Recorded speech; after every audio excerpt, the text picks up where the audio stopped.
Salama daholo androany sika dia ndao ho resantsika ny mahakasika ny tsy fandriam-pahalemana izay hita fa nisesisesy tato ato zay ka nisy ny casse-point anankiray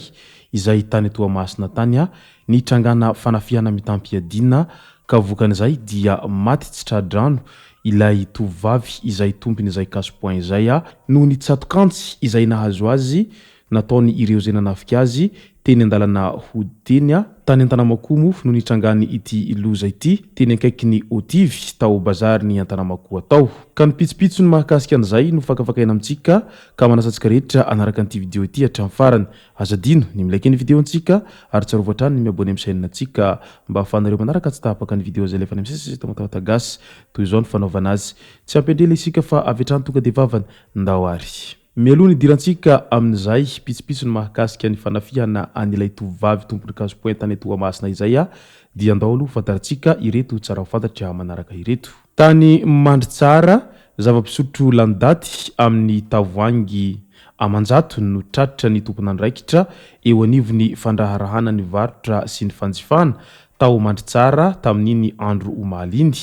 Vokatra izay dia nandraisana fepetra ary tsy azo midy no tsy azo isotroana intsony izy ireo. Ankoatra izay antodian'izy ireo tany an-toerana ihany koa ny fanaovana fitsirihana ireo fitaovam-pivarotana toy ny mizana sy ny entam-barotra maro samihafa. Ka noho izay dia melimely ihany ary jerevy tsara rehefa mividy anireny zava-pisotro ireny fa sao dia mahazo ny zava-pisotro landaty na tahaka an'izany. Resaka hamamona indray dia lehilahy iray izay nitoraka fiara fitaratra misa efatra no vaky vokatry ny torabato n'ity lehilahy izay tsy mahazaka toka ity tamina fiara telo nifanesy izay nifanaraka tao amin'ny tetezam-bato Ambohipiaona Ambatolampy ny harivan'ny 2 Oktobra lasa teo iny. Efa nosamborony zandaro ny andro nihany ilaina vandoza ka natao famitorana ary ho atolotra ny fitsarana. Ka noho izay dia na dia mamitahaky n'inona aza dia mba mahaiza ihany ny fehetena ary rehefa tsy zaka ny toka dia aza sotroina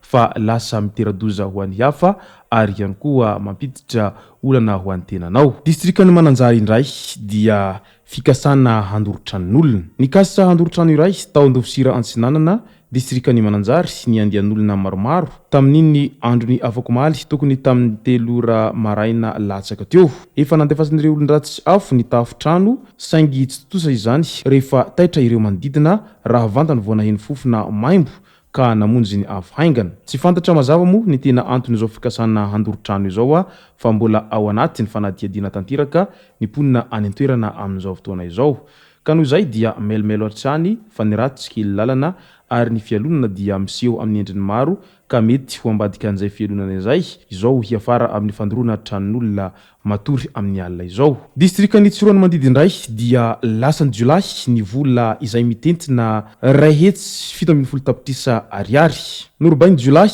ny fiarabe iray izay tany Ambalanirina distrikany Tsiroany Mandidy ny 2 Oktobra lasa teo tamin'ny 3 ora tolakandro. Nosakanan'olon-dratsy efadahy ny mpamily teo amin'ny toerana antsoina hoe Ankady Lalampotsy Fokotany Ambatolampy ary ny torabato ireo mpandroba. Nijanona ny fiara ary lasan'izy ireo ny vola izay mitentina 2,710 tapitrisa ariary. Naratra ny mpamily ka olona tsara sitrapo no nitondra azy tany amin'ny toeram-pitsaboana. Mbola ao anatin'izay resaka tsy fandriam-pahalemana izay hatrany moa dia iara-mahalala sy iara-mahita fa iny Toamasina iny dia isan'ny toerana iray tena anjakany izany tsy fandriam-pahalemana izany indrindra fa ny fanafihana maro isan-karazany ary tsy vitsy ireo izay namoy ainy vokatra an'izay fanafihana isan-karazany izay na dia efa miezaka manao aintso zavatra aza ny mitandrina filaminana mba hamongorana an'ireo olo ratsy izay tena mpanao an'izay resaka fanafihana maro isan-karazany izay ao amin'ny tanànan'ny Toamasina iny fa vao may aza mihamtombo isan'andro ireo izay mpanao ratsy amin'izay resaka fanafihana izay. katranga ao anatin'izay fanafihana izay no niseho tao Toamasina tao tamin'ity herinandro ity. Fanafihana mpanao casse-point dia maty vokatry ny tsatokantsy izay nataon'ireo jolahy izay nanafika azy teny an-dalana ody. Ity vehivavy izay tompona casse-point tao ankaiky ny Otivy bazary Tanamakoa ity. Ny aliny alarobia 2 oktobra lasa teo izy no nisy nanafika ary nodimandry ny andro ny 4 oktobra maraina teo. Nanao niezaka rehetra ny mpitsabo